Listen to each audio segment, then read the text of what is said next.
Is to have a systematic study of the Shastras and especially the books that he has so painstakingly written.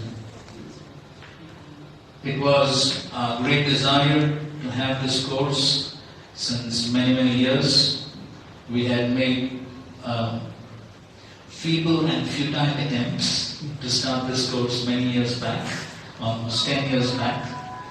But due to some unavoidable circumstances, we could not continue it. But taking into consideration the desire of Srila Prabhupada and the great need for all the devotees to systematically study Srila Prabhupada's books, we thought of once again making this attempt to have this course here. And we are extremely grateful to all of you for kindly participating in this course. Though of course I personally know most of you, yet we would like to have a brief round of introductions. Okay. And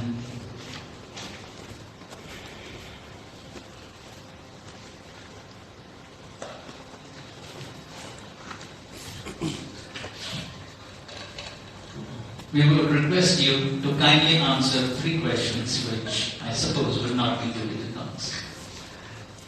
First question is your name. Second is what is your current service that you are rendering here to the temple. And the third question is, since Gaur Purnima is coming very close, so one of your favorite Gaur Leela pastimes. And of course, since Mahaprabhu's pastimes are unlimited, so you can have unlimited number of pastimes, so please kindly, you may not repeat what has already been told. Okay, so we can begin from... Just name the pastime. Yes, just name the pastime. The whole class Gaur Leela. So just name the pastime. And I think so we can begin on the right note with Bhakti Vaibhav.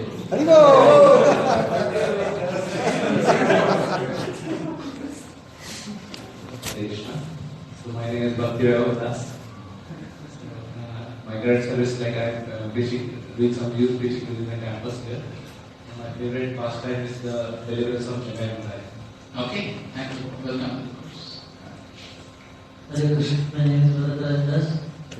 Doing distribution and good preaching. And my favorite pastime is the Mahaprabhu. Okay, good. Mahaprabhu, that means. Hare Krishna. My name is NVCC. I am serving as in voice for the next 15 days for the manager 15 days here. And the deliverance of Sarva Padakari, where the Sarva studying is said he can make slow also grow. Okay, thank you very much. Hare Krishna Guru. My name is Sukha. Currently serving in one of the voices near Magadha as a caretaker there. And my favorite pastime is when Mahaprabhu visits South India and South Indian Brahmana. His commitment to follow the instruction of his Guru and how he got mercy of death. Yes, very important. Srila Prabhupada very often repeats this one. My name is Suresh. I come from the Your name? Suresh. Suresh. Okay. I come from the temple at Adamasaki. My friend is in the kitchen. Okay. Your favorite girl? They are very Okay, thank you.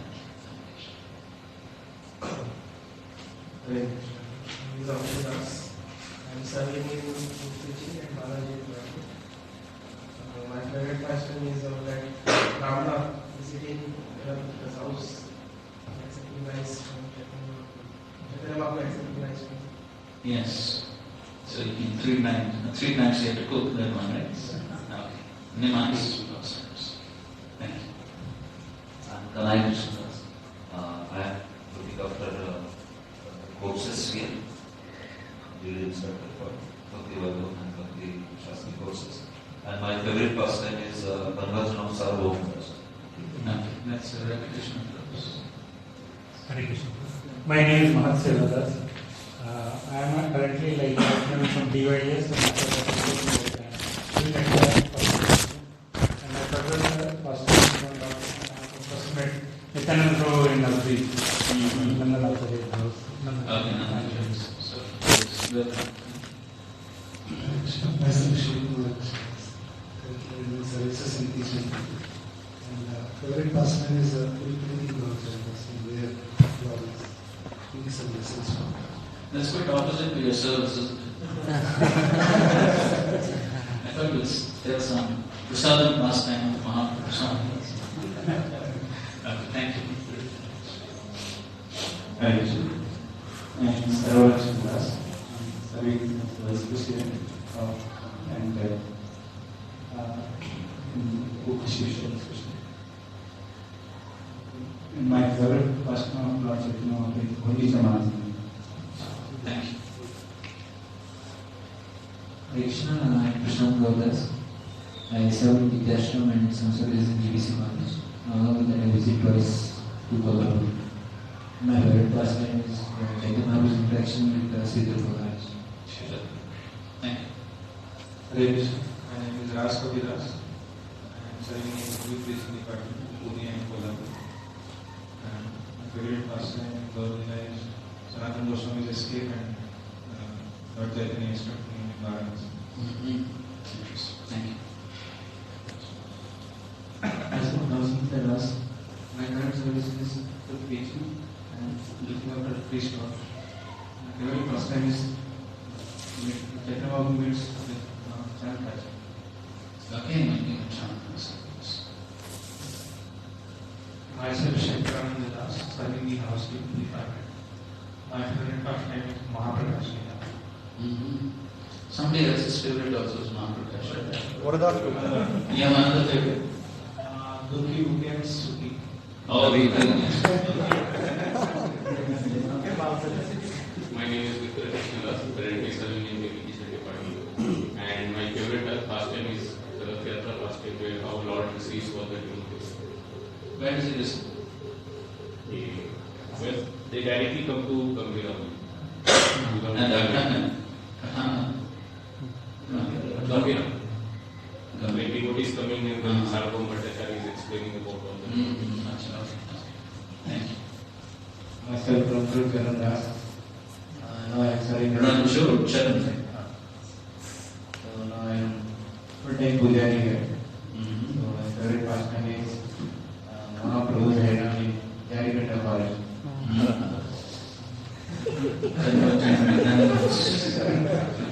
Thank you. My name is Syam Jagannath Das and I am serving in DT department. My favorite pastime is Pratap Rudra Maharaj getting the mercy of God. Hare Krishna. My name is Sanatan Govinda Das. Recently I got Sanatan Govinda Das. Recently I got opportunity to serve in the DT department at Balaji and Radha Vrindavan Chandra. And my favorite pastime is Lord Chaitanya Mahaprabhu converting all those impersonalists at Varanasi into devotees. Prakashman Saraswati. I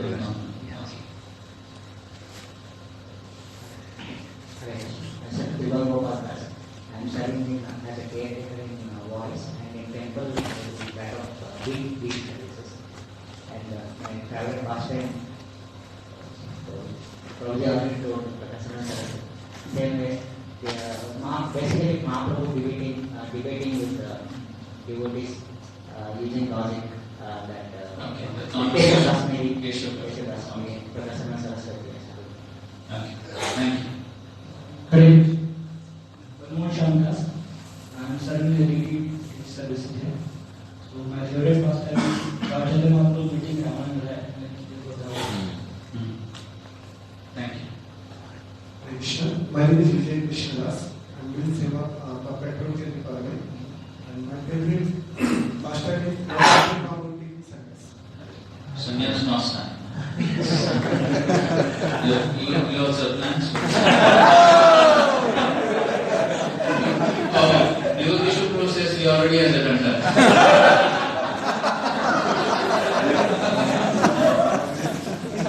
Okay, I know the must.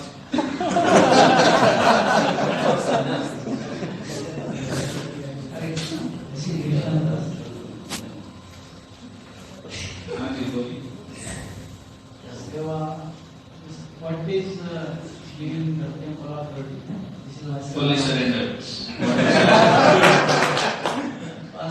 Chaitanya Mahaprabhu's pastime is South India Yatra, especially Krishna Das Spontan. How we delivered Kala Krishna Das by pulling him by the Shika. So that's why you have long Shika it is. Ram विजय दास मैं teacher में short खुद तैयारी में और तेरा बड़ा होता है बहुत My name is Nilok Krishna Das. I am youth services and my favorite passion is deliverance of tea. Thank you. Hare Krishna. My name is Arvind Guptas. My services in the Canto is Pila and fundraising. And my favorite pastime in CC is last moments of Haridas Thakur when Lord Chaitanya was there. The passing of it. Passing of. Okay. That's right. Moments. Shriman Deva. I am preaching in Canto but my favorite pastime is Chaitanya Mahaprabhu dancing in the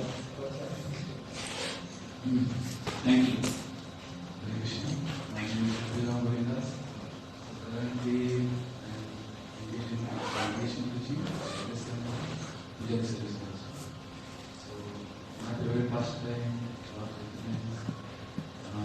Lord Chaitanya is meeting Guru Goswami is Jagannath Puri, and there he glorifies how he understood the mind, the heart of the Lord Chaitanya. Okay. Thank you. My name is Balbhadra Vipalas. I have 5 services in temple. ISKCON University, then ISKCON University, project. ISKCON what? University. University. Where is the university? He is going to come project. He is lower than equals. Oh, I see. Then Bhaktivedanta is a center coordinator, Pune, campus hospitality, and then professor cultivation, rural development, and now Bhaktivedanta coordinator. Favorite pastime is Lord Chaitanya Mahaprabhu writes only one book that also he given in Mother Ganga to respect his friend. No? We can start from him later. Pass on the mic. They have one more mic. Just for 2 mics up there. Okay, pass one here.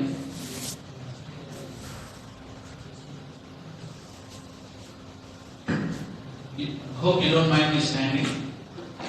Okay, so we're not going to get too attached to the chair. Anyway, so it's difficult for me to sit too long.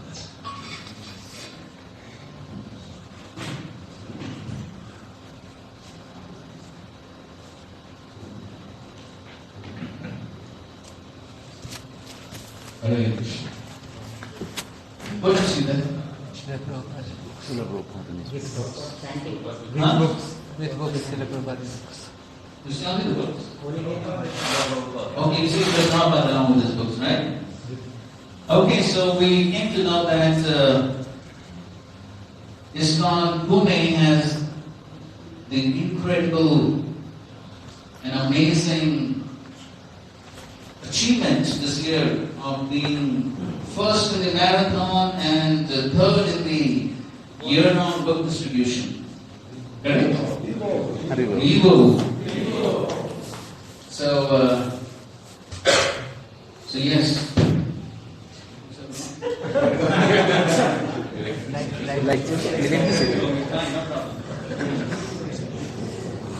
So we find that Srila Prabhupada, as we know, spent a lot of his time writing books. Every day, without fail, he would get up early in the morning, very early in the morning, practically at midnight, to give his ecstasies, his translations, and his Bhaktivedanta purports. And sometimes, practically, he didn't sleep at all. Srila Prabhupada in till about 1975, he had translated 5 cantos, 5 or 6. From 1976 till the end of his manifest leader in 77, he practically finished the 7th, 8th, 9th, and the 13th chapter of the 10th canto. How do you do this in this short time? Harishwar Prabhu narrates how almost in the beginning of 1976, once he was about to set up his bed at night, and Srila Prabhupada said, okay. Srila Prabhupada, for a few months, didn't sleep at all. At all, at night. And that's how. And along with that, there was also the Chaitanya Charitamrita. So we find that's how Srila Prabhupada works, practically day and night, to give us this priceless literature for all time to come. At the same time, Srila Prabhupada made comments. I didn't give these books simply for distribution. I wrote them for my devotees to read. So what do you think are the benefits of regularly reading Srila Prabhupada's books? Why? Why Srila Prabhupada wanted us to read his books? And we'll share a few thoughts, please. Whoever wants to answer, and raise it. What are some of the benefits of reading Srila Prabhupada's books? Why Srila Prabhupada wanted us to read his books regularly? Yes, Guru? To remind us continuously about our position in the material world, how we are, and to remind about our goal and the absorption. Okay, good. So to remind us of the position in the material world and our ultimate goal. Good. What are some other points? Yes, Mother. Because Shastri Shraddha is more stronger. If we are rooted in books, then the faith will be more stronger. And our love for God will also be very solidly, the foundation will be very solid. Okay, good point. So yes, so our foundation will be strong and we'll develop a deep faith in the Prabhupada, faith in the process. Yes, some other points? Yes, Mother. Our being material world, our focus on Krishna consciousness was here and there, sometimes even in one day, within one day. So by reading, but speciality of writing is that he did not go anywhere from making our focus on Krishna. So that's the difference. Yes, so we'll remain focused in Krishna in spite of the immense distractions of this material world. Yes, Shri Krishna, thank you. Basically, our consciousness keep on going down.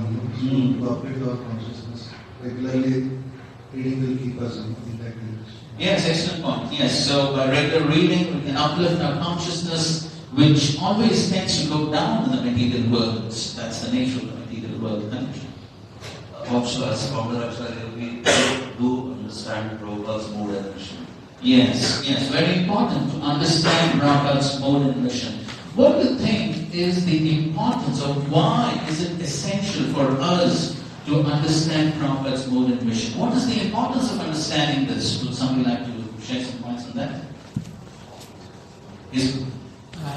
In order to please Prabhupada, we should understand the mode of mission. So because by pleasing Prabhupada, we are limiting on to please Krishna. Okay, good point. Yes, so then we'll understand how to please Krishna. What is Prabhupada? Why should we understand Prabhupada's mode and mission? There are always chances of deviation on the material world. Yes. So if we know what exactly the founder actually wants, so that will be a guideline for us.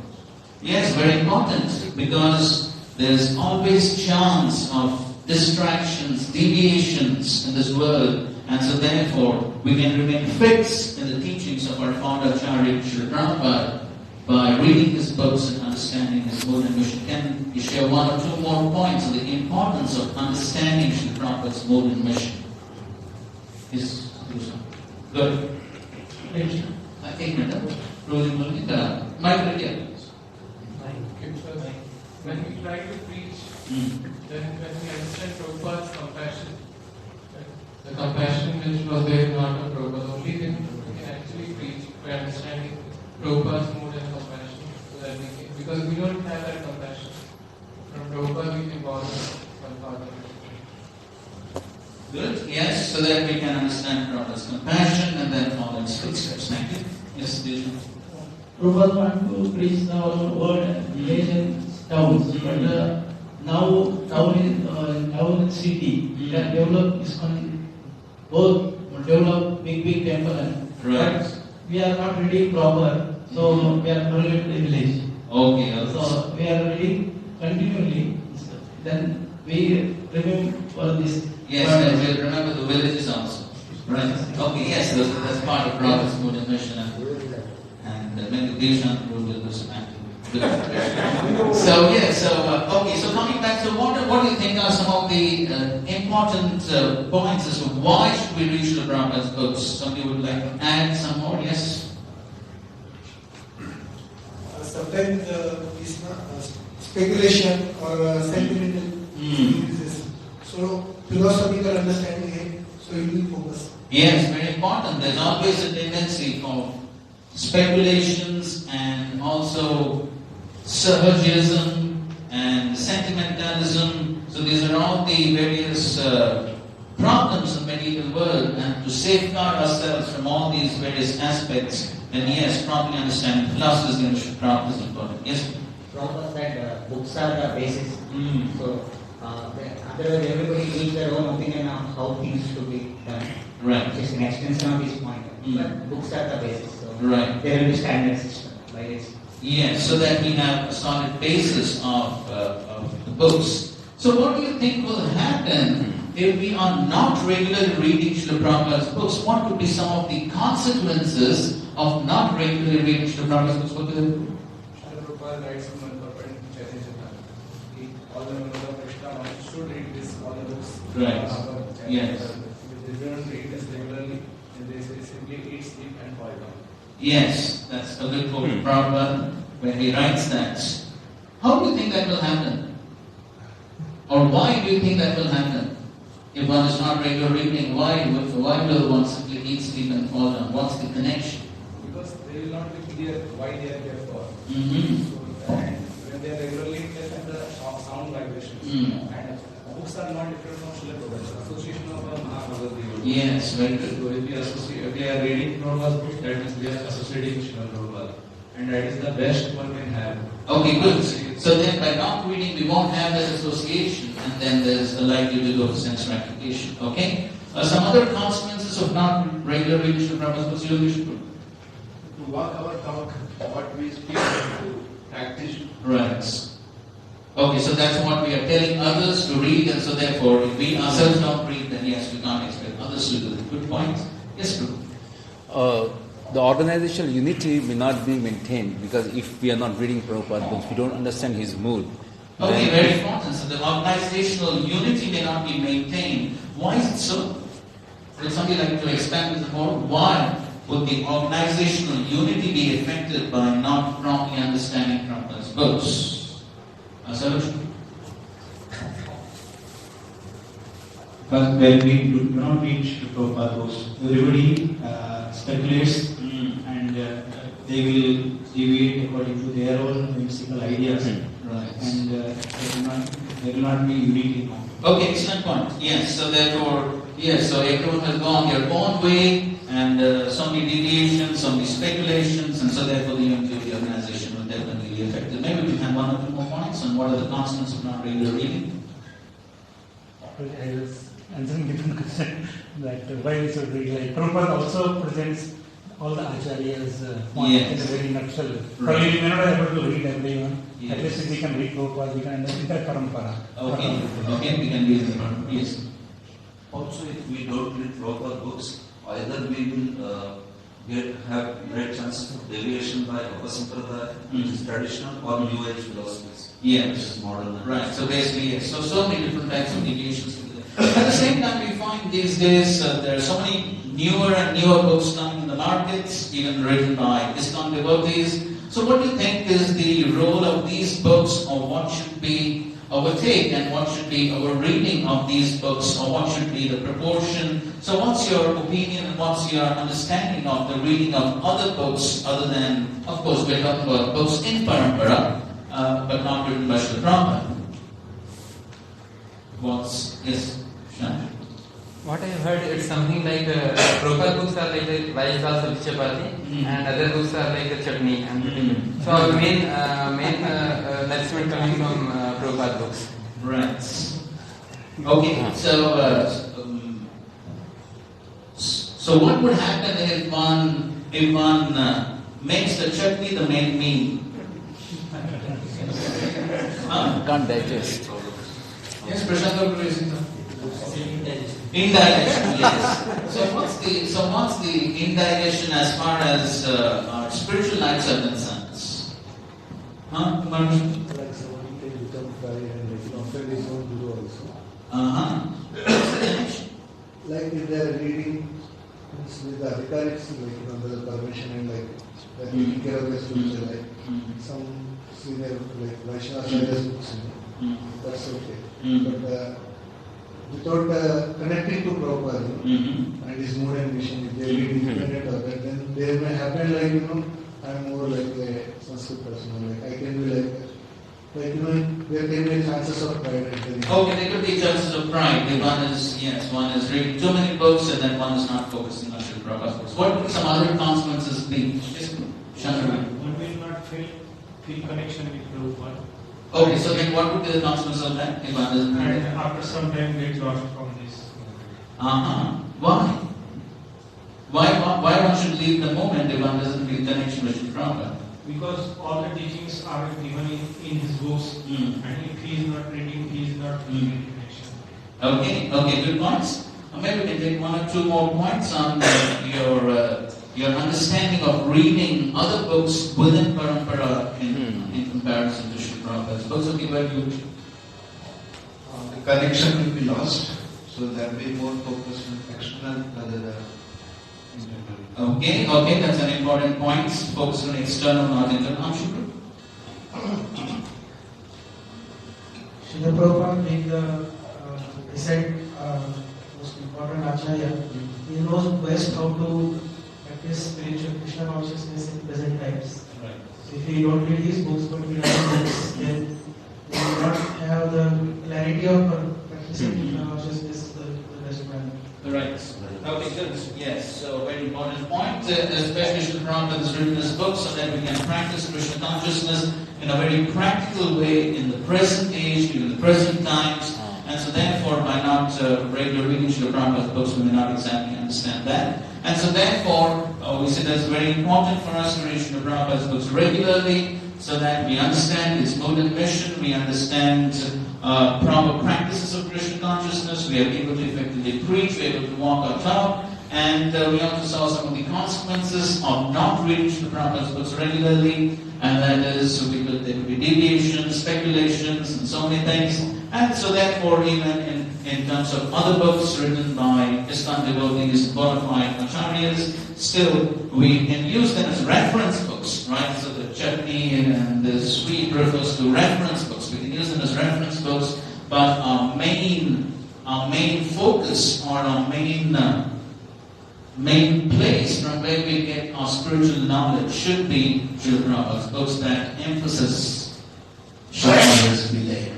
So now, let's see a few quotes of Srila Prabhupada where he speaks about the importance of regularly reading his books. Okay, please read. Whoever has a mic, read. Every temple should be an educational center. Brahmana means they are teachers. So every temple should be an educational center, and a Brahmana should be engaged.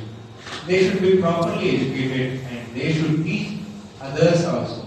In this way, temple means education in spiritual life. So Srila Prabhupada definitely wanted temples to be more than just bell ringing temples, where people go ring a bell, break a coconut, and walk out.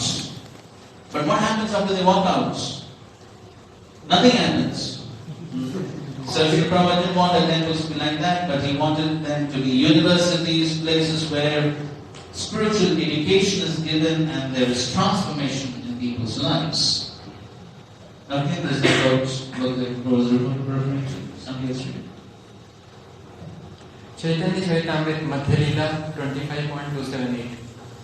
All of the devotees connected with this Krishna conscious movement must read all of the books that have been translated. Chaitanya Charitamrita, Srimad Bhagavatam, Bhagavad Gita and others. Otherwise, after some time, they will simply eat, sleep and fall down from their position. Thus, they will miss the opportunity to attain an eternal, blissful life of transcendental bliss. Yes. Somebody else? Free from all doubt. I want you leaders especially to become absorbed in the philosophy of Bhagavad Gita, Srimad Bhagavatam, and become yourself completely convinced and free from all doubts. On this platform, you shall be able to carry on the work satisfactorily. But if there is a lack of knowledge, or if there is a forgetfulness, everything will be spoiled in time. So especially you must encourage the students to read our books throughout the day as much as possible and give them all good advice how to understand the books and inspire them to study the things from every point of view. Better to boil the milk very vigorously and make it thick and sweet. That is the best progress. So let us concentrate on training our devotees very thoroughly in the knowledge of Krishna consciousness from our books, from tips, by discussing always, and in so many ways instruct them in the right propositions. Okay. So here Srila Prabhupada is writing to Hamsadutta, who was one of the important leaders of the movement. And right in 1972, Srila Prabhupada is speaking about focusing on training the devotees in the books. And here he is speaking about especially the leaders. So many leaders are over here. And so he was saying especially the leaders should become absorbed in the philosophy of Bhagavad Gita, Srimad Bhagavatam, and become free from convinced and free from all doubts. What is the result if there are doubts in our practice of devotional service, if one is not convinced? What would be the consequences of that? Yes, sir. If one has doubts, then one cannot practice intensely because he's always thinking that there is something else that is better than this. So in this practice he feels slow. Okay, he'll be slow, he won't be convinced. What else is going to Over a period of time, he will leave the movement. Why? Because he has doubt in his mind. So the conviction is not. Okay, there's no conviction. Yes, Anand. Doubt means it is disease and death. Oh, really? TB, disease, and death. That's doubt. So from where has this doubts? Over a period of time, the person will be diseased because the doubt is not clear. Then he will deviate, and ultimately it is a death. Okay, so you're talking about spiritually being diseased, no? Okay, good. Okay, fine, that's true. You may have heard the example that just like if we are driving on a road and we don't know the way, we learn on the first time, and it is branching into right and left, and there's nobody to tell us, and we take a chance and we take the right turn, but we're not sure. How fast will we go? Very slow. Slow. Why? Because we are not sure where to go. Because we're not sure. We're not sure. We are doubtful of the facts. And so if we have doubts, therefore, Krishna also says, doubts are compared to demons. They will kill our Krishna consciousness. So therefore, by reading the books regularly, one can become free from all doubts, one can be convinced, and then he says, you can, on this platform, you can work satisfactorily. Otherwise, if there's lack of knowledge, forgetfulness, everything will be spoiled in time. And he's comparing this this reading and training of devotees to boil the milk very vigorously. What happens when milk is boiled? Yes, it becomes thick, but what goes out? Water. Yes, the water content which causes dilution, that goes away, that evaporates. Or we could say something which is unnecessary goes out. So similarly, by the proper training, by reading the books regularly, by understanding the philosophy, that would help us to get rid of what is not necessary. What is not necessary? Anartha. So anartha, that which does not have meaning, that which is useless, we can get rid of those anarthas by regularly reading and understanding the philosophy. That's how, just like the milk becomes thick and sweet, by properly understanding the philosophy, we can also improve our devotional services so as to become sweet devotees. So how many want to become sweet devotees?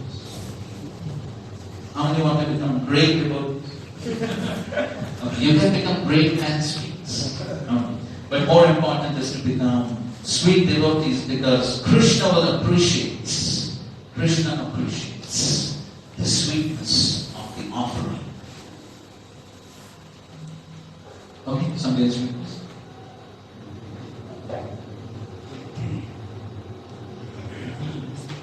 Sri Krishna Krishna. Nowadays it seems that many of the older disciples like yourself are having difficulty. If you do not set the example for the younger students and take the responsibility for instructing them in the right line, how will things go on? Try to always study our books and see our philosophy from different lights of directions. Become convinced yourself of this knowledge, and without a doubt, all the difficulties of mind will disappear, whatever, and you will see Krishna face to face. So here he is talking about how devotees have difficulties, and so therefore it's important to set the right example, take responsibility for instructing them. And so in the previous letter also he mentioned this point, study, not just read, but he's talking about studying and understanding the philosophy from different lights of view, from different angles of view. And so we find this is what Srila Prabhupada wanted us to do, not just a superficial reading, but he wanted us to actually study very deeply. And then it will be possible for us to become free from doubt, then we can progress, and then we can come to the ultimate platform of seeing Krishna face to face. Of course, in his lectures, Prabhupada says, you can see Krishna face to face, you can eat with Krishna, you can talk to Krishna, you can dance with Krishna. In one lecture, this is early days, there was Prabhupada speaking something like this, and there was one new young girl who asked a sort of question, is this possible, something like that. Prabhupada says, and he says, yes, same thing he says, and finally he says, and Krishna will even kiss you.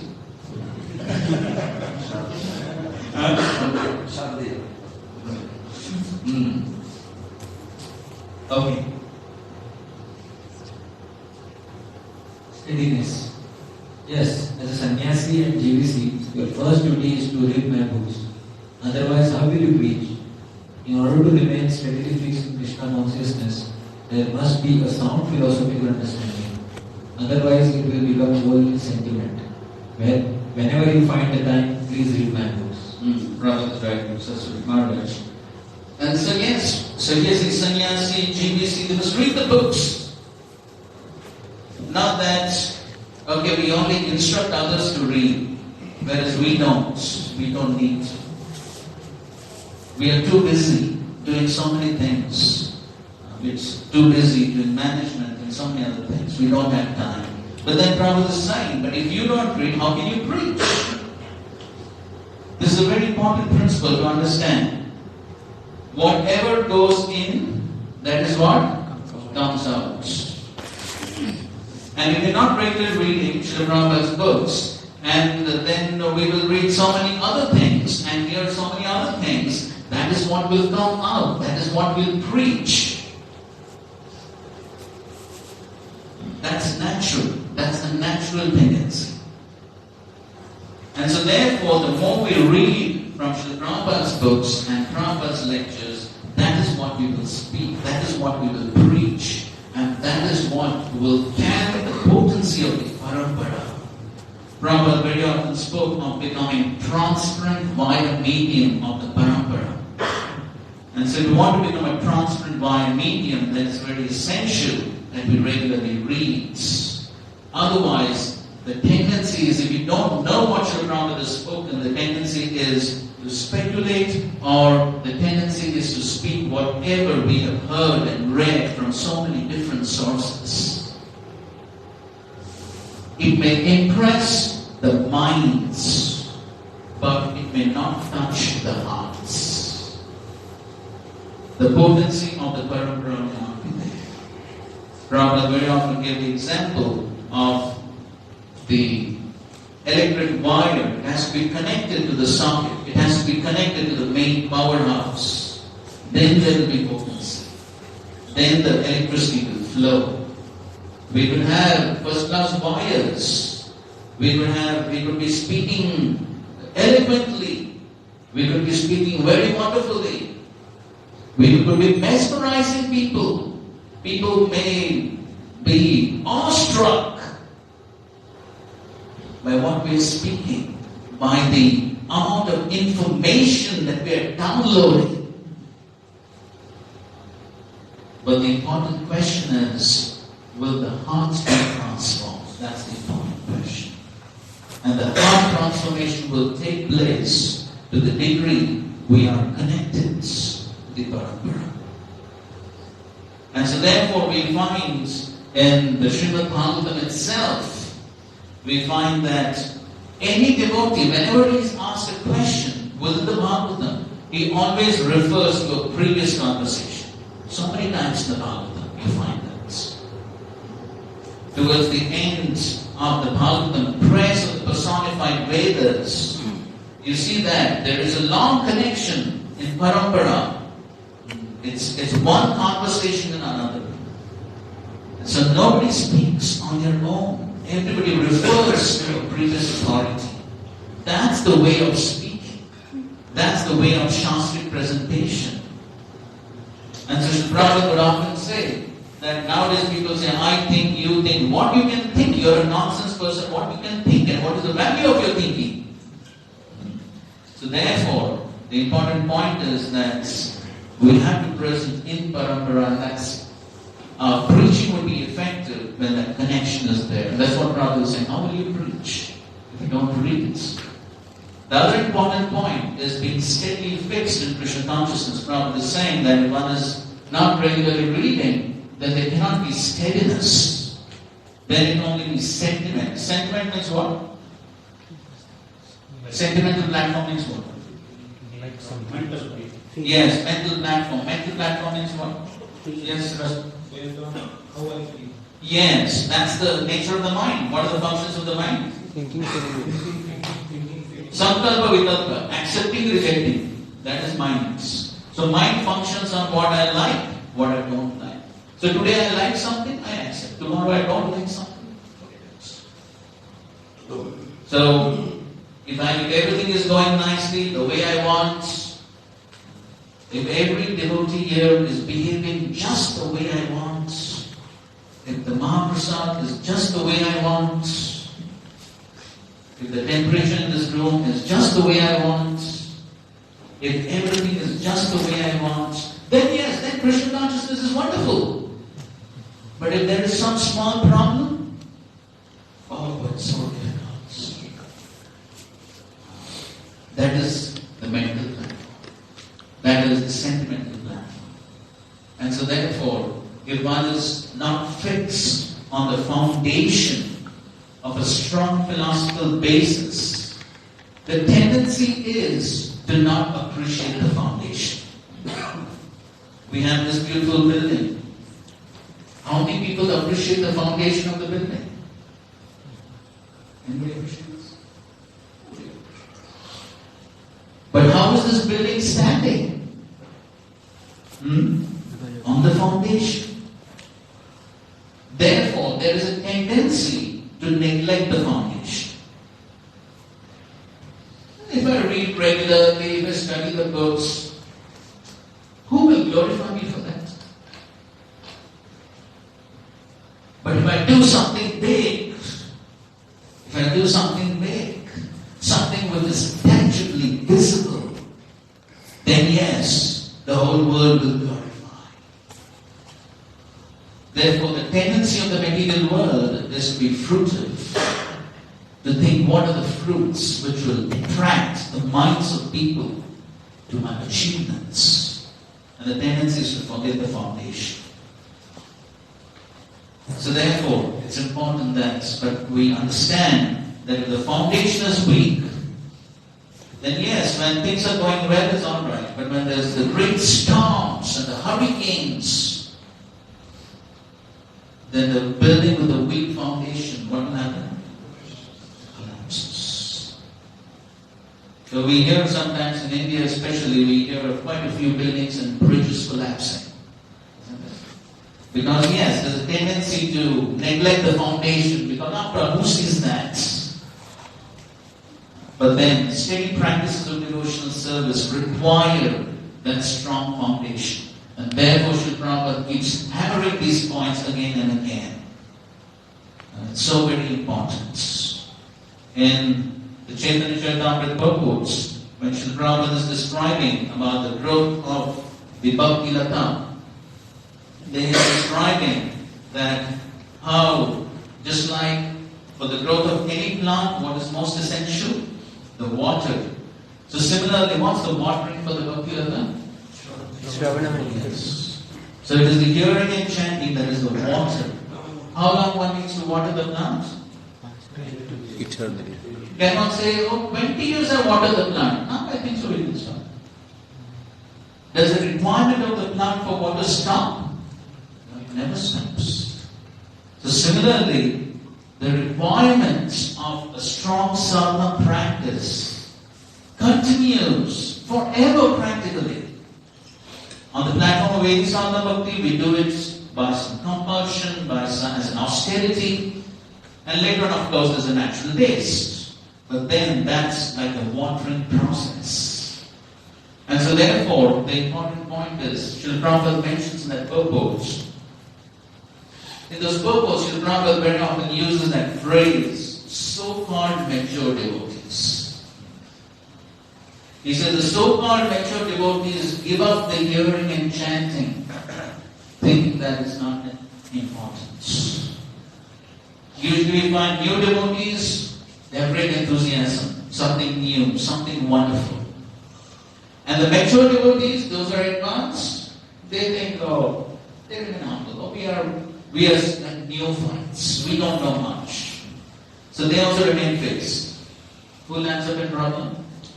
The so-called mature devotees, who imagine themselves to be very mature and advanced, but actually are not. And they think, it's alright. This is for new people. For us, not necessary. Then the problem begins. And so therefore, for the steady practices, steadily fixed in Krishna consciousness, there must be, it's not a matter of option.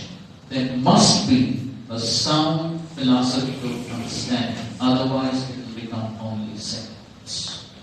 And so therefore, Prabhupada is saying, whenever you find the time. And so if there's any spare time that we have, then yes, that can be utilized for reading, hearing. And Prabhupada in one lecture is saying, how much time will it take to read all these books? He says, just reading one book will take 50 years. How many books are there? 80. So in one lecture, Prabhupada is doing a sort of calculation, how much time it will take to read all the books. The calculation comes to something like 2,000 years or something. Yes. So we have such a short time. So why waste? Somebody else read that. Read that. Yes, reading my books will help you. Philosophy must be there, But if you do not also apply the philosophy by participating in all temple affairs like rising early, attending Mangal Aarti, performing devotional service, then simply learning the philosophy will have no effect.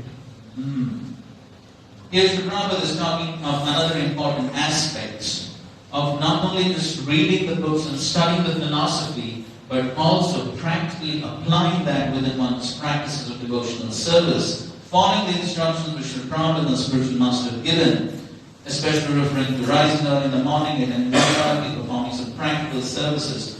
Why do you think this is important? Why do you think this is important? We notice even within our society, we see there are these two extremes. One extreme is some devotees think hearing and chanting is so important, throughout the day we will simply do that. And there is the other group which will say, no, ultimately we are meant to serve, we are servants, so therefore we will only do service, and if there is some time we will read and hear, and so maybe we can finish our 16 rounds at 12 midnight, so it's alright as long as I'm serving. So we find these two extremes. Let's explore a little bit of what would be the consequences of either of these extremes. So let's take one extreme. Should the video have a question or a comment? I want to elaborate on. Yes, we're exactly coming to that. So let's take one extreme. One extreme is if one says, okay, we are talking about all this, studying the philosophy and all this, so yes, so now forget about all practical services. We will absorb ourselves in the Bhagavatam from morning to night, and anybody asks for some service, sorry sir, we have no time. What would be the consequences of this extreme? Yes. Should the Guru answer? Not this. I have a contribution actually discussion. Okay. Something else? Something else? What would be the consequence of this extreme? Okay, good. There will not be, there may be possibility that practical realization may not come. Practical? Realization may not come. It may be, there may be. Okay, good point.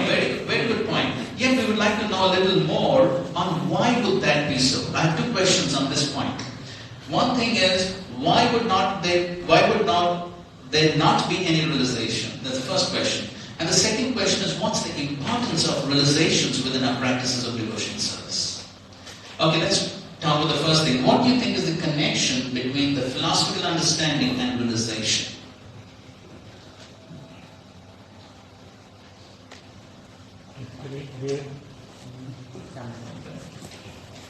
Philosophical understanding, when we apply in practice, then we get the realization.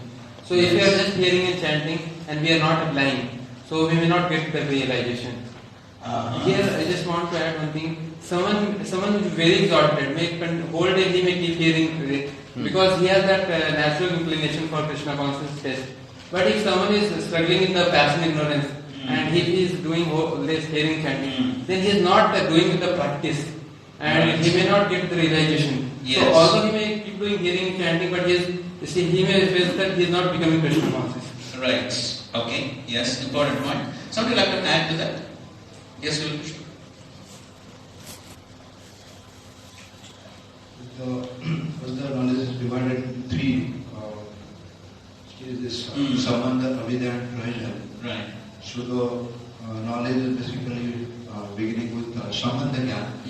Then the practical application is Avidya, and the third part is realization. Then even if we are at the level of only knowledge and practicing, so that devotional service will not be matured. Okay, good points, thank you. Maybe somebody else? Okay. Example, we are just hearing the example, if you take that Gulab Jamun is very nice, we are reading, but we have not. Right. Unless one puts it in the mouth, there's no realization. Yes. Yes, there has to be the practice. Okay, good. Okay, just Realizations basically confirms the philosophy. Yes. We experience it and now it is correct. Yes. Okay, correct. Yeah, and in any field of learning, one is theory and one is application. Yes. Like in chemistry, H2O is water, but you actually make it, then your knowledge becomes formed. Right. Okay, I would like to bring your attention to a very important purport from Srila Prabhupada's Bhagavad Gita. If you have Bhagavad Gita, pull out any of your devices and open the 6th chapter, verse number 8. 6th chapter, verse number 8. It's a very important purport on this subject matter. Yes, 6.8. Prabhupada begins the purport by saying, simply bookish knowledge without realization is useless. You have that? Okay, go ahead, read. Book knowledge without realization of supreme truth is useless. Okay. Then he speaks about Tata Shri Krishna Namadi Na Pavitrayan Indriya. Okay, read after that. Translation of that verse? No, after that. This Bhagavad Gita is the science of Krishna consciousness. This is a very important point. Bhagavad Gita is the science of Krishna consciousness. Just like even on the Nectar of Devotion, right on the cover, Nectar of Devotion, anybody remembers what Prabhupada writes just below that? Science of devotion. To be more precise, he says the complete science of Bhakti Yoga. The complete science. So it's a science. Science means what? Realization. Science means what? Yes, so there is some theory. If it is practiced, the result will be there. That is science. So similarly, Krishna consciousness is a science. Day before yesterday, Devanand Maharaj was giving a Bhagavatam class in Mayapur, and he was speaking of entering the Bhakti laboratory. Very interesting points. So he's saying, yes, you want to experience the effects of Bhakti, you have to enter the Bhakti laboratory and then experience the effects for yourself. We'll discuss this point in greater details in our further discussions. But then that's the point. It's a science. Good. So that means if one practices it as given, it will work. If one doesn't practice, the effects will definitely be seen. It's not maybe or perhaps. It is a must. So therefore, when Jayadvaita Maharaj was asked the question, why devotees are leaving our movements, in his usual precise style, he said, it means the process works. Good. No one can become Krishna conscious simply by mundane scholarship. One must be fortunate enough to associate with a person who is in pure Krishna consciousness, who is in pure consciousness. A Krishna conscious person has realized knowledge by the grace of Krishna. Yes, a Krishna conscious person has realized knowledge. How does it get the realization? By the grace of Krishna. Realization cannot be acquired. Realization is awarded by the grace of Krishna. It's not that simply by my practice I can demand it or I can forcefully get it. By the practice one attracts the grace and the grace attracts realization. Good. A Krishna conscious person has realized knowledge by the grace of Krishna because he is satisfied with pure devotional service. By realized knowledge, one becomes perfect. Yes. Now, this is the result of realized knowledge. What's the result of realized knowledge? By realized knowledge, one becomes perfect. So, without that realization, it is not possible. Because when one has that realization, then one is convinced. Okay, go ahead. Prabhupada writes about that. By transcendental knowledge, one can remain steady in his convictions. But by mere academic knowledge, one can be easily deluded and confused by apparent contradiction. Yes, so when one has that realized knowledge, the result is steadiness. And if one doesn't have it, one could be deluded by so many apparent contradictions. And so therefore, in order to attract those realizations, and in order to please, because that's how we attract grace. We attract grace by the practice, by following instructions. And that's how one can get realization. Now taking the other extreme, that is, if one is simply doing practical services, but one is not not understanding the philosophy, then what would be the result? Yes? Sentimental. Yes, then there could be simply sentimentalism and then so many deviations and whatnot. And so therefore, the appropriate balance between these two is extremely important. That's what Prabhupada is saying. So we understand the philosophy and then the practical application of that. Okay, somebody else with this fine. Nothing outside Srila Prabhupada. There is no need by any of my disciples to read any books besides my books.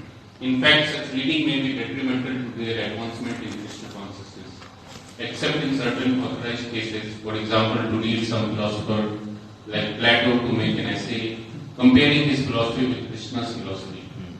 But otherwise, all such outside reading should be stopped immediately.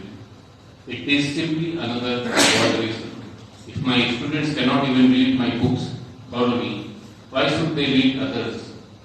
I have given you TLC, Teachings of Lord Chaitanya. Teachings of Lord Chaitanya. What need is there to read Chaitanya Charitamrita translated by someone else?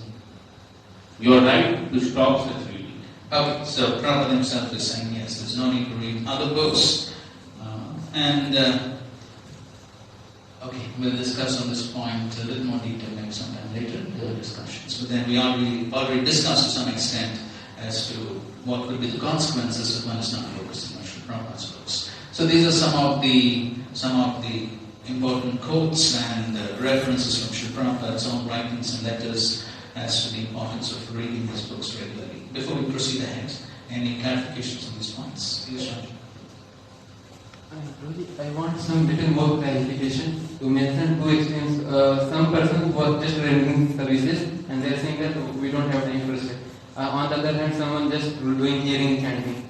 But we see from our Shastra examples, there are examples of acharyas in both categories. Okay. There are examples of acharyas who have been doing a great amount of services, but they have felt connection with Krishna. And there have been acharyas who have been just doing whole day hearing and chanting, and they have also perfected. So now it is because they are extremely advanced in Krishna. As far as we are talking, it's like for us sadhakas. Correct. From that context you are talking? Yes. Can you please Yes, so therefore we are sadhakas, and so therefore for us the balance is required, and therefore for us the practical ways of doing things is therefore always under guidance. Srila Prabhupada in another lecture, Prabhupada was talking about, yes, no one can imitate Haridas Thakur. Yes, Haridas Thakur, he was chanting, but if we try to imitate, what will happen? We'll simply sleep. Prabhupada says. So therefore we can't imitate. So therefore we have to follow what's practically taught us. Srila Prabhupada has some points to say.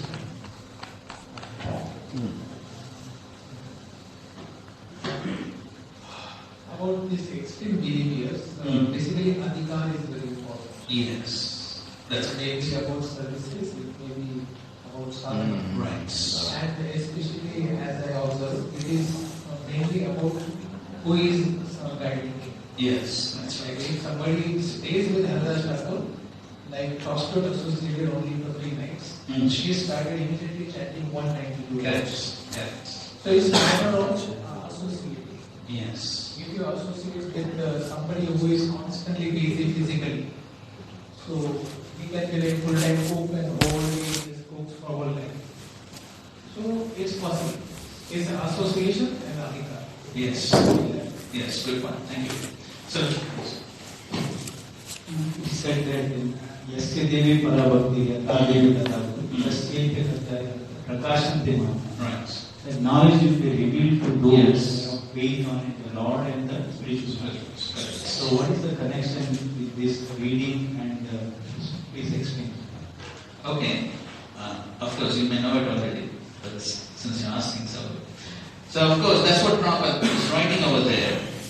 That is, first of all, one has to acquire the knowledge. Knowledge is required, because without acquiring the knowledge through books, then one may be sentimental, one may be in ignorance. So therefore knowledge is required. But then, simply theoretical knowledge is not sufficient. Because, as Prabhupada says, there are so many people who know Bhagavad Gita, who know the Shastra. So many people are there. In one lecture, Prabhupada is saying, I have personally seen in Allahabad this big Mayavadi sannyasi. He gave a big lecture. There were thousands of people. Yet after the lecture, he went behind the stage and he asked, where is BD? So why? Is it because of lack of knowledge?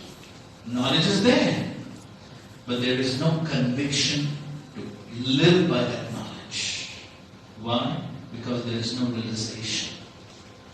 So therefore, one may have theoretical knowledge, that's what Prabhupada is writing. Simply bookish knowledge is useless. The realization and the conviction to live by that knowledge comes by realization, which comes by grace, which comes by mercy. On the other hand, we have the South Indian Brahmana who could not read and write.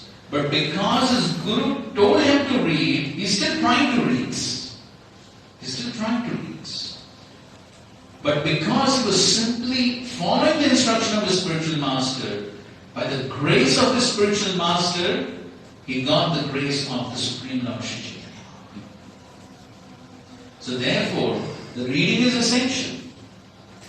But at the same time, in order to convert the Gyan into Vigyan and live by that knowledge, for that the grace is required.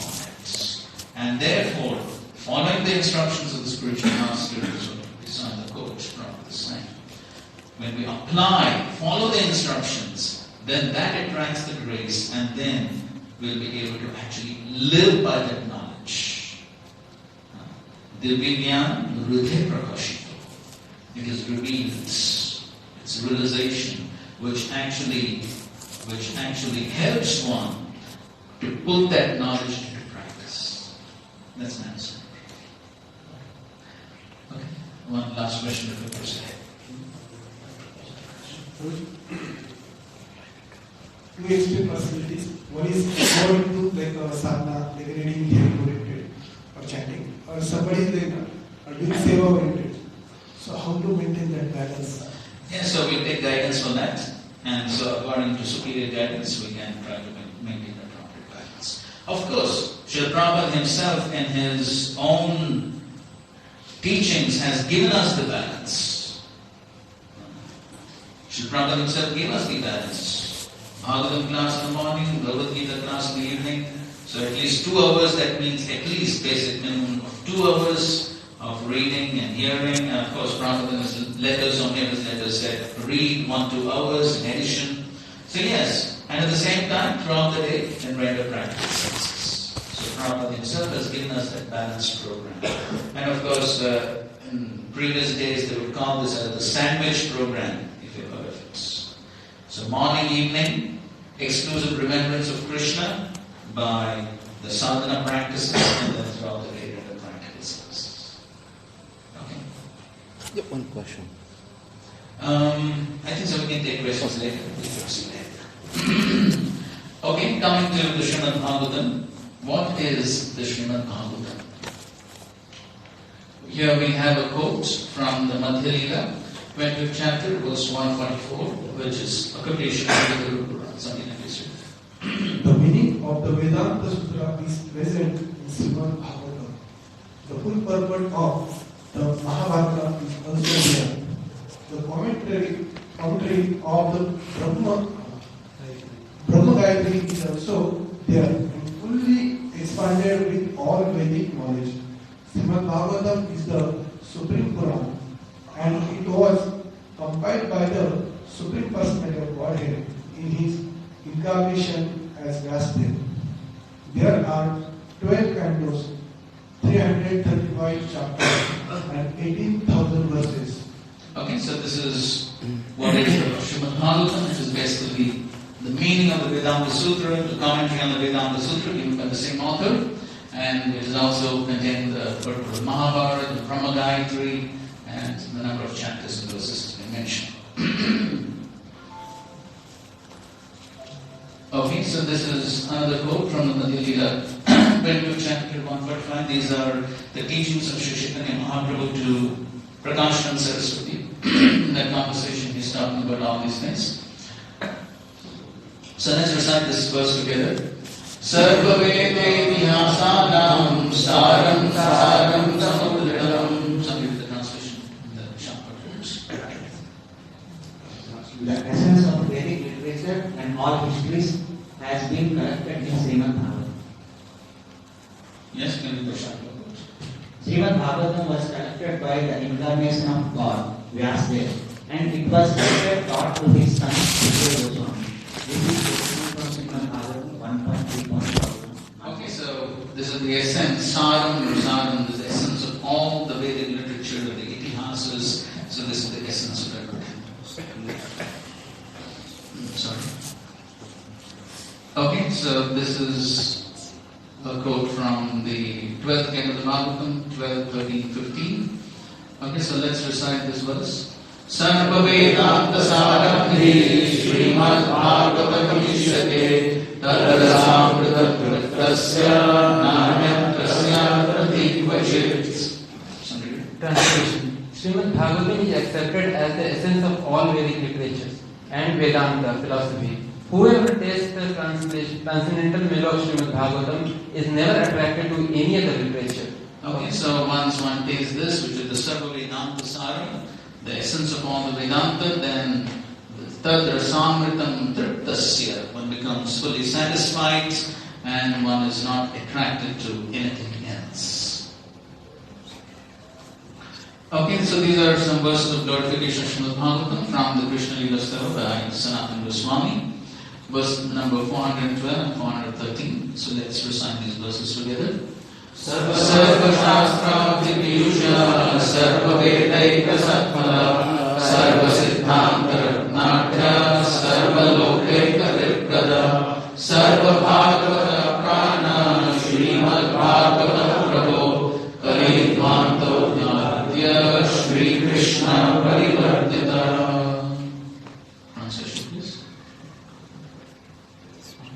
O Srimad Bhagavatam, O nectar churned from the ocean of all the Vedic literatures, scriptures, O most prominent transcendental fruit of all the Vedas, O you who are enriched with the jewels of all spiritual philosophical conclusions, O you who grant spiritual vision to all the people of the world, O life breath of the Vaishnava devotees, O Lord, you are the sun which has arisen to dispel the darkness of the Kali Yuga.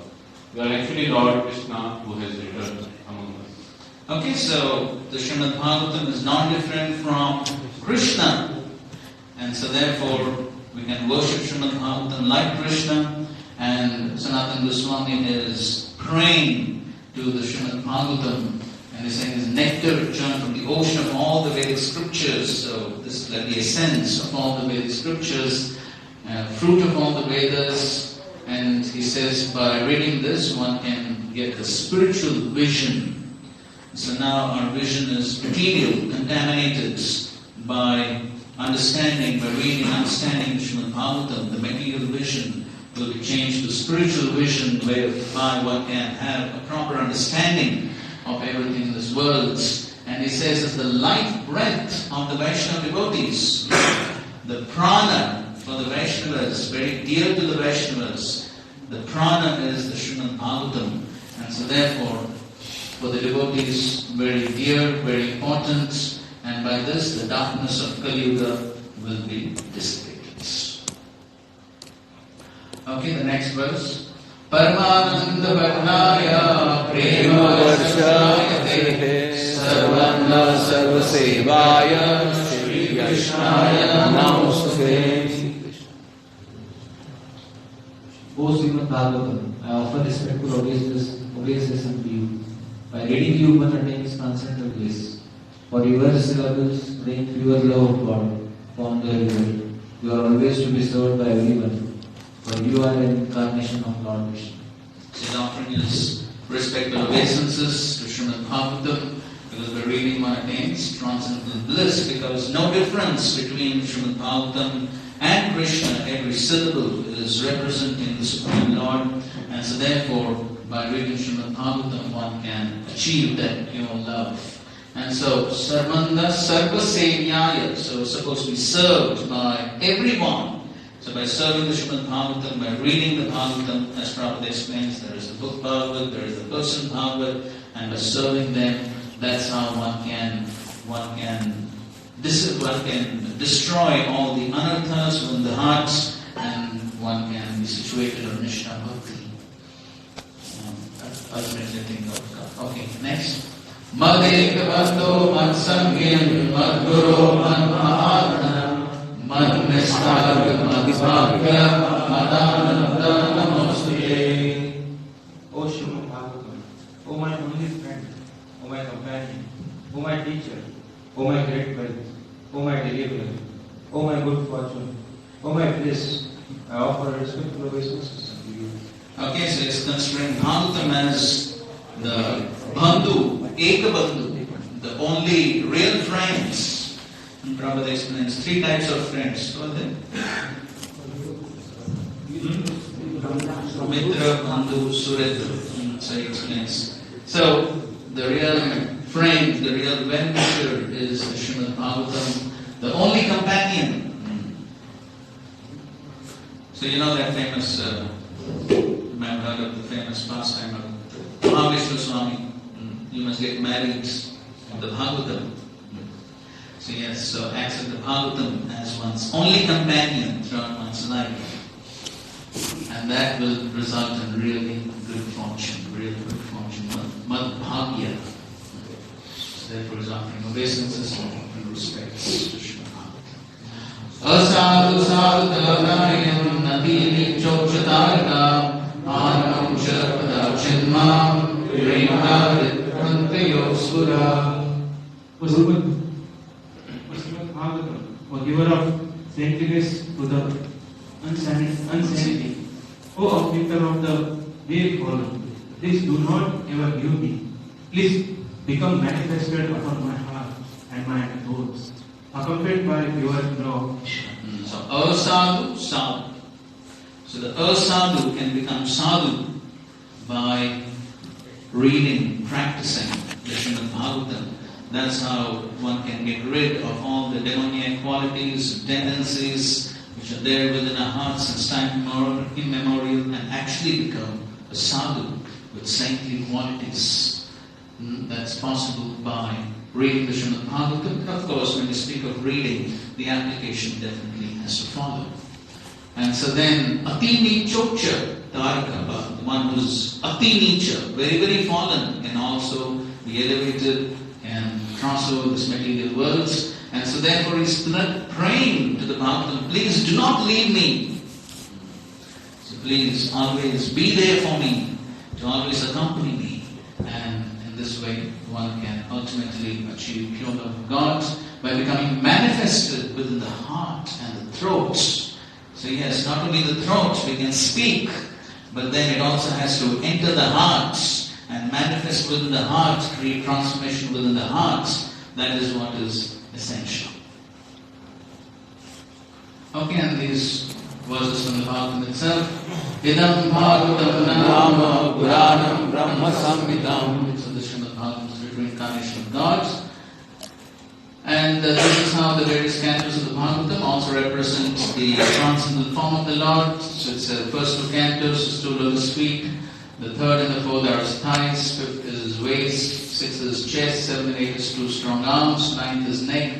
10th is smiling face. 11th is forehead. And 12th is crown. Okay, this is a quote from the Nada of this species. The authorized approach to the Bhagavatam is to first carefully read the first 9 cantos, which establish the greatness of the Supreme Lord, His universal form, His material and spiritual energies, His creation of the cosmos, His incarnations, and so on. Reading the first two cantos is like contemplating the lotus feet of the Lord. And as one gradually progresses, one looks upon the Lord's various body limbs until finally one sees his smiling face in the 10 cantos account of his pastime with the gopis. Okay, so as we know, this point, Srila Prabhupada very often emphasized on going through the study of the Bhagavatam very systematically, being from the first canto to 9 cantos, by which one understands Krishna's greatness in relation to the material world, and then one finally can understand Krishna's beautiful pastime in canto. Again, previous verse, Krishna Swadam Bhagate Dharma Vyana Visa Kalo Nashta Krishnamesha Purana Gopumokitaha. This Bhagavad Puran is as brilliant as the sun, and it has arisen just after the departure of Lord Krishna to his own abode, accompanied by the religion, knowledge, etc. Persons who have lost their vision due to the dense darkness of ignorance in the age of Kali shall get the light from this Puran. Okay, this is from the preface. There is a need of an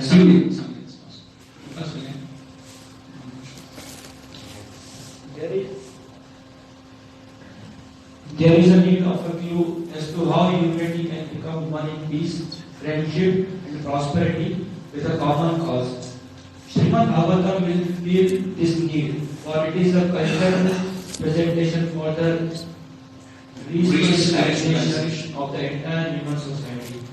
So this is a very important statement Prabhupada is writing here. There is a need of a theology. How humanity can become one in peace. So many people talk about peace and friendship and unity and all this, but unless one understands the commonality between everyone, there cannot be, as Prabhupada said, no universal brotherhood without universal fatherhood. So therefore that has to be understood, and the Srimad Bhagavatam will fill that need, and it is a cultural presentation for the re-spiritualization of the entire human society. So Prabhupada in many of his lectures does emphasize on this point that the Srimad Bhagavatam is presenting a culture. It's a cultural presentation. So what does culture mean? What's your understanding of culture? Good. Yes. Okay, a way of living. Some other thoughts on what's the meaning of the statement the Prabhupada is saying? Srimad Bhagavatam is a cultural presentation for the re-spiritualization of the entire human. Somebody would like to expand on the statement? Yes, those who have not yet. Okay, good. Culture also gives a very specific platform in which the right values are invoked and right values are also instilled in people. Okay, good, very good point. The right values, something else? What is, yes, who's? This is my understanding. So culture not only speaks about what individually one can apply, but also many opportunities for a society or community to practice, like festivals and festivals related to religions. Together they can advance. Okay, good, yes, okay, so individually, collectively, practices. Somebody would like to add something? The meaning of the statement? Good. The culture means the set of common principles or lifestyle practices which are practiced by a group of people. Yes. Where especially human civilization, where they have reached to its zenith or height in that particular given time. They feel that is the best for the growth of human society. Right, so basically when you speak of culture, it means a set of practices. So a set of practices, when practiced continuously, eventually becomes a culture of a particular group of people or a particular group of society. Just like within ISKCON, Srila Prabhupada introduced not only the philosophy, but a certain way of speaking, a certain way of dressing, a certain way of eating. So all this is included with the culture. So the question is, what's the relationship between the culture and the philosophy? What do you think is the relationship between this culture and the philosophy? Okay, culture is Prabhupada right there, really spiritualization. Now people's conception in India or other countries, spiritualization is just go down the Lord and just wearing the tila and wearing the cloth. But Prabhupada's basically writing realized, right? Spiritualization. Means Prabhupada gives like one program like wearing tila, go down, tulsi worship, deity worship, and formality, how to deal with each other, women and child. So this culture is Prabhupada set example, and then now small center also they creating this opportunity, this, practicing. Because one village is there. Previously there is some people are saying Ram, but now the village is there. This everyone say each other Hare Krishna, and they wearing tilak, and they not giving this vulgar word also each other, because we are bhaktas, they are identified, they are wearing Indian clothes also. Yes, so that's a way of life. Good. So what's the relationship between this culture? Why this culture is important in our Krishna consciousness? What's the relationship?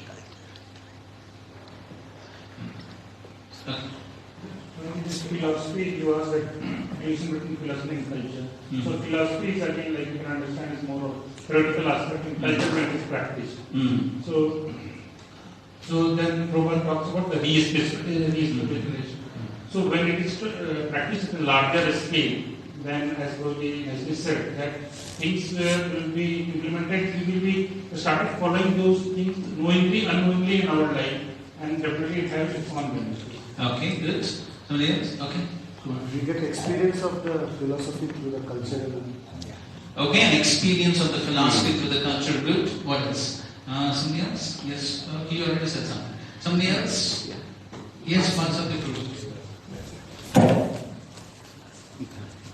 Means in India mostly the culture is already there, but it is covered by this modern propaganda or modernization, Western culture. So again we have to re-spirituality. Already spirituality is there, somehow or other we are following something or other.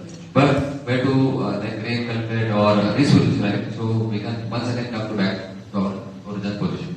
Okay, good. Maybe you can take one more. Yes, Vadresh.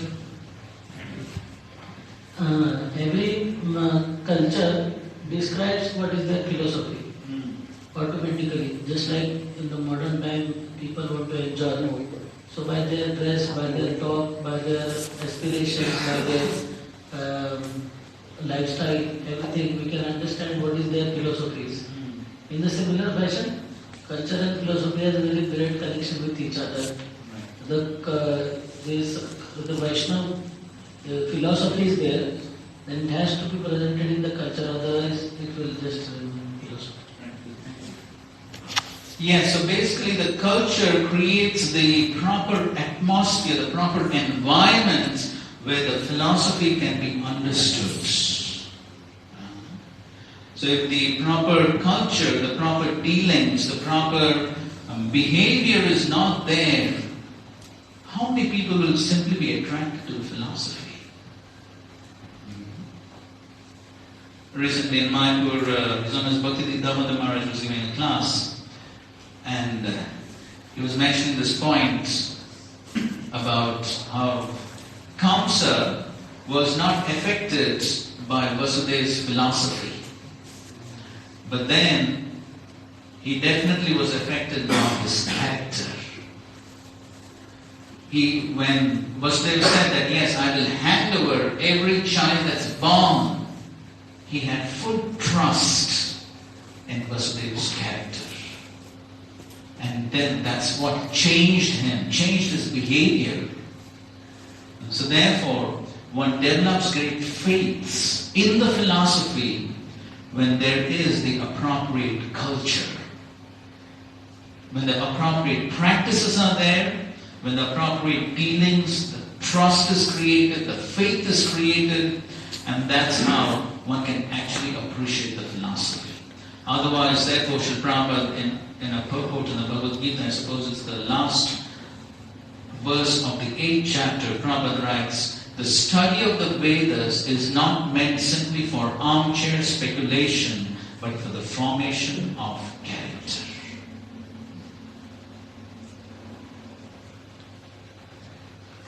Okay, another quote from Prabhupada, this way. Whatever knowledge exists in the world is present in Srimad Bhagavatam. It includes literature, poetry, astronomy, philosophy, religion, and love of God. Continue. Srimad Bhagavatam, Pramanam Amalam. If one simply reads Srimad Bhagavatam, he gains the topmost education. For if one studies Srimad Bhagavatam, he will be well versed in every subject matter. Prabhupada very often in his lectures he says, all subject matters are covered in Srimad Bhagavatam. If one simply studies Srimad Bhagavatam, everything is covered. So many different sociology, politics, everything is covered. I think this from a lecture. Somebody else here? Possibly, yes. If you study Srimad Bhagavatam perfectly, then all your education is complete. You don't require any other book to read.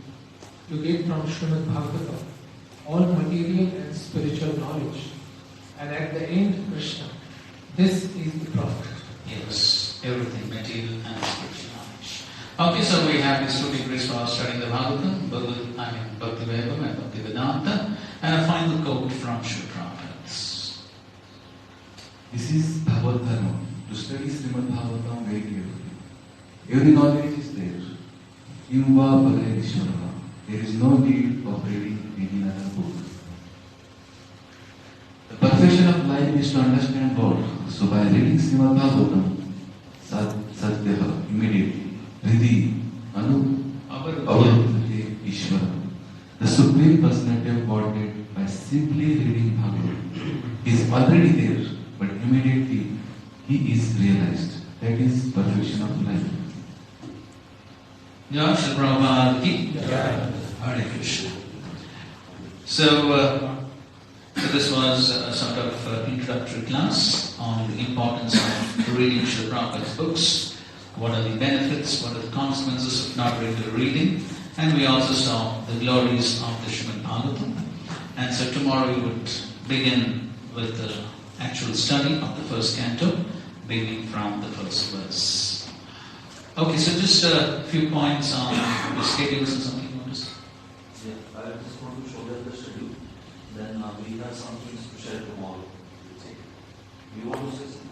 No, so mainly the schedules we can show and then we can take their opinion.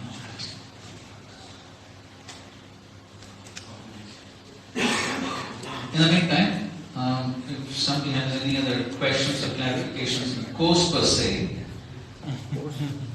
somebody wants to know some details about the course. How we are going ahead. Okay, how we're going ahead. So what is the schedule, right? Verse by verse or the pattern of teaching units. Okay. So the essential pattern, we are of course, this may already been told, 27 units. Actually,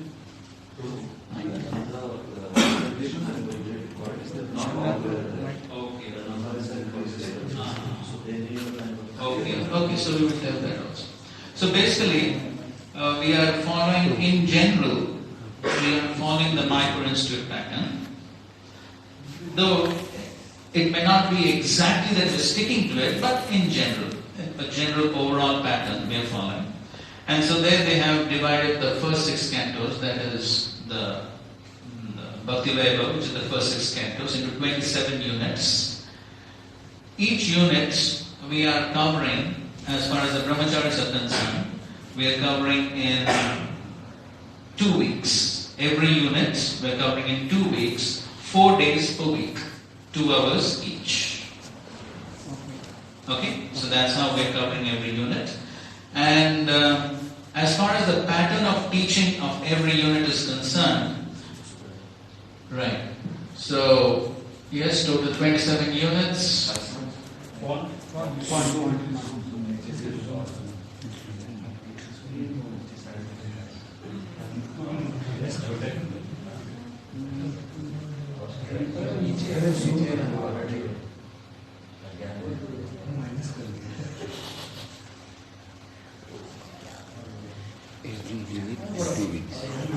और बनाना है?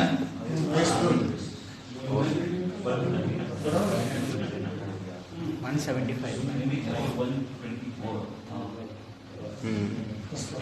Okay, so total 27 units, approximately 9 units per year, then depends on schedules and things like that, of teachers available, but approximately we are planning. Each unit, 7 or 8 sessions of 2 hours each. So we're planning basically 8 sessions, 1 week 4, the next week 4, and the 7 classes, and the last session we are planning to have a closed book test. That's what we plan. Yeah, that's also. Yes. So the last session would be a session of closed book exam. Now, just in case if a unit requires a little more classes, then maybe we'll have all the 8 sessions as classes, and then the closed book test we'll have on some other day. And also that they wanted some time for preparation. Okay. So we can have that test later also. Okay, later also. Yeah, but it's part of those sessions. Okay, fine.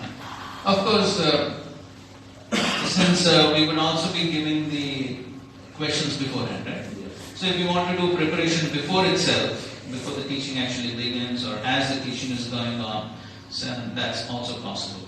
But then in with that's a little flexible. When you want to have the test, we can be a little bit flexible on that as per your conditions.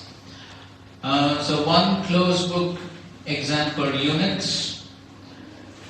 Open book assignments per unit, 1 or 2 questions of open book assignments will be there. And you also have 2 Srimad Bhagavatam classes with Bhakti Vaibhav students in the audience over here itself in the entire course, and 2 presentations on a particular topic. So basically 1 from the first 3 cantos and another from the next 3 cantos. So 1 Bhagavatam class, of course, most of you are experienced from your Bhagavatam classes.